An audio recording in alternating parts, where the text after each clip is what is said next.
Hi everybody.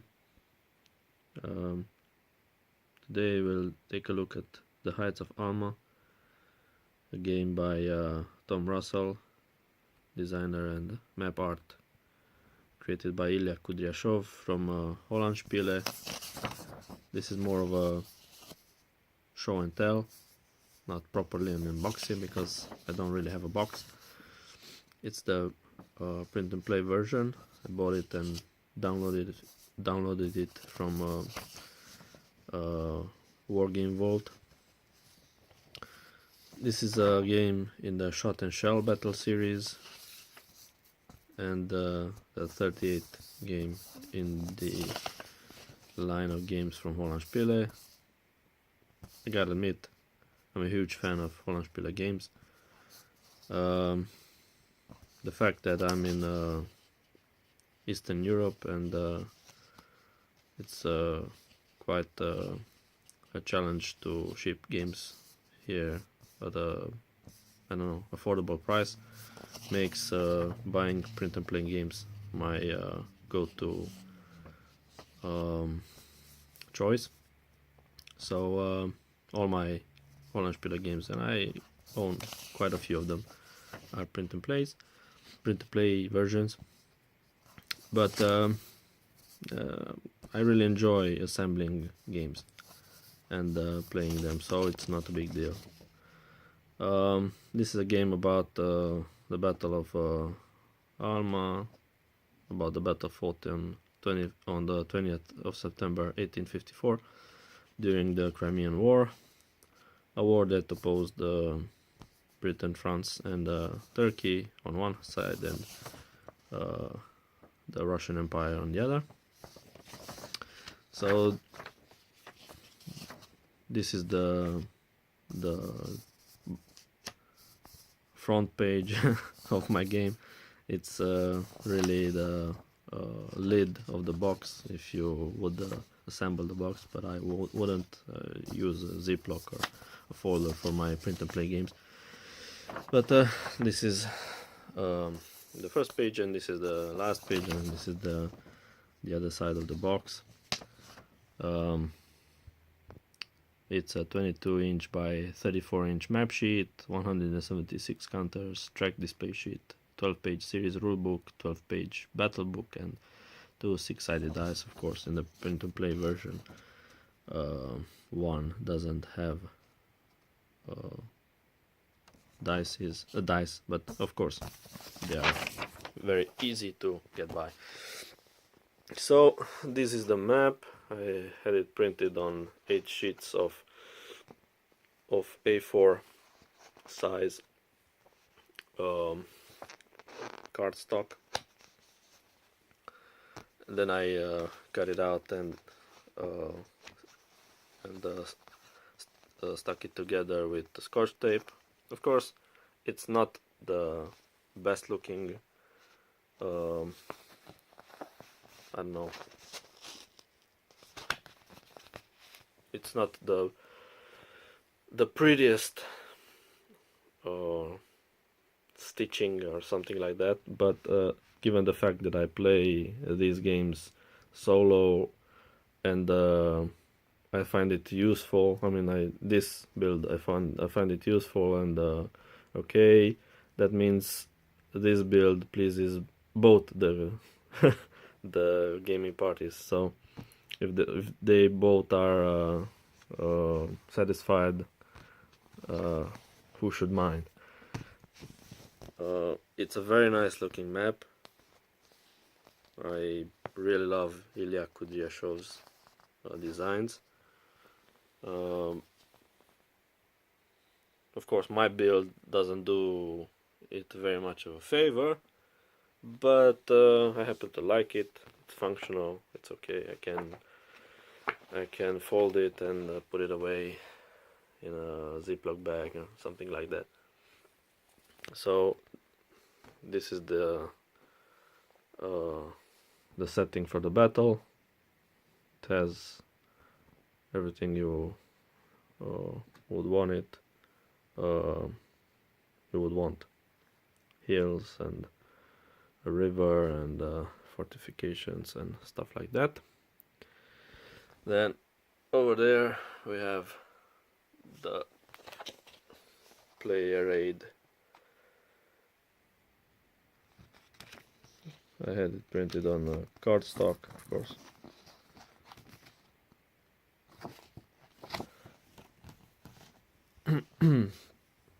Then another player aid, which contains the tracks, the activation track, and the turn track. For the activation, we have these activation cheats.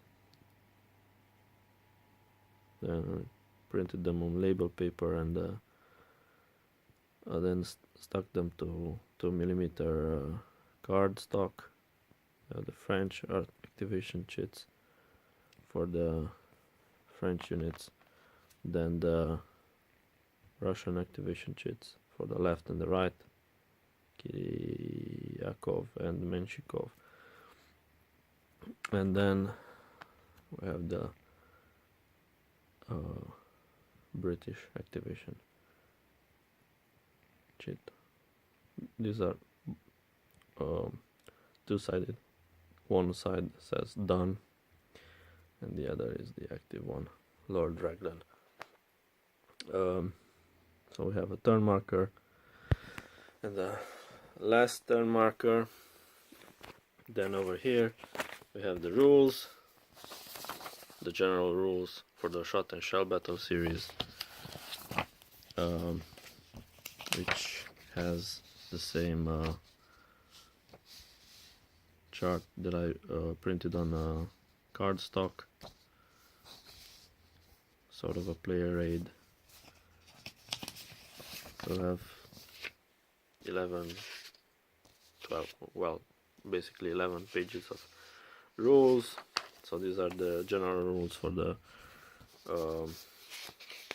shot and shell series.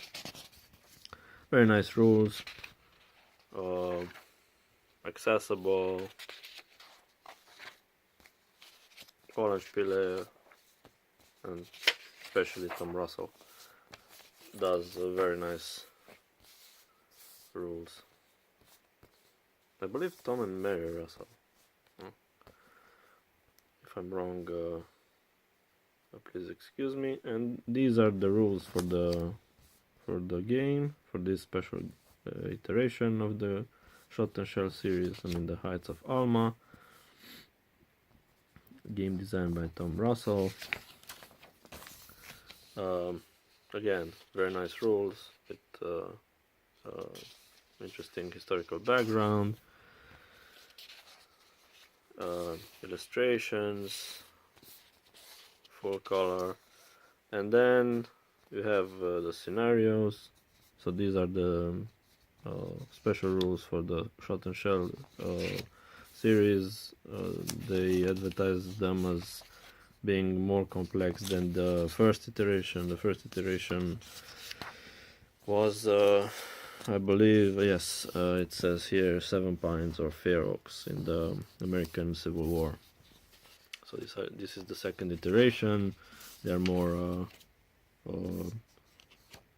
in depth, or there are more rules in this iteration, and they offer a few scenarios. A historical scenario with victory conditions, orders of battle, scenario special rules. Then a second scenario, our noble chief Lord Raglan, again with special rules and such. And then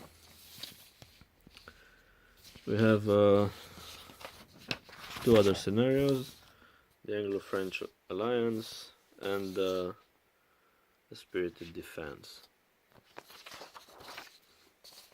And of course a few changes from the core rules, so they change a bit the rules to fit the particular flavor for that era. So this is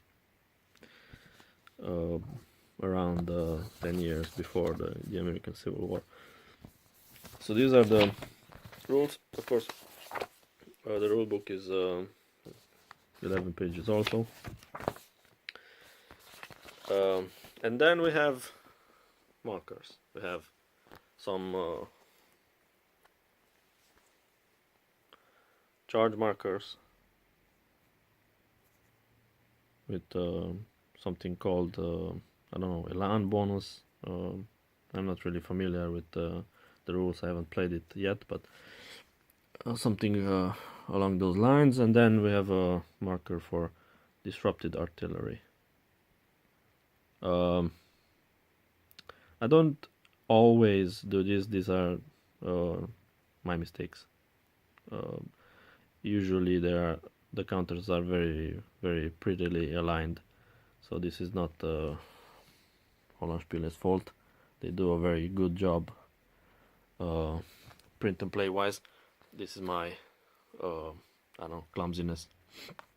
But again, they are functional and it's okay for me. The counters, this is an artillery counter for the Russians, are functional. We have a normal side and then a disrupted side. This is an infantry one.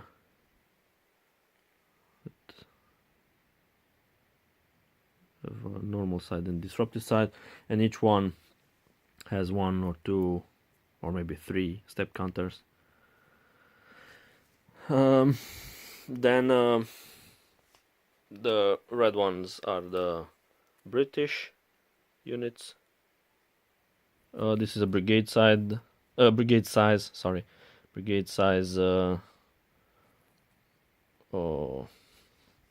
Battle. So each country is a brigade. They are part of divisions, and each has 1 or 2 or 3 step counters. The blue one are the French. Again, double-sided with their own step counters in their colors. And there are a few Turkish units which belong to the French. Actually, they don't have activation markers on the track, as you can see. We have only Russian, French, and British. So this is largely it. I look forward to give it a try, see how it plays out. Thank you for watching. Goodbye.